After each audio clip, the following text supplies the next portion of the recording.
أعوذ بالله من الشيطان الرجيم.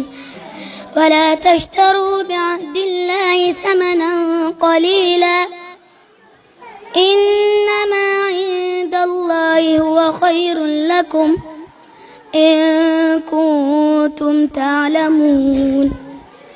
ما عندكم ينفد وما عند الله باق ولنجزين الذين صبروا أجرهم بأحسن ما كانوا يعملون. من عمل صالحا من ذكر أو أنثى وهو مؤمن فلنحيينه حياة طيبة ولنجزينهم أجرهم بأحسن ما كانوا يعملون.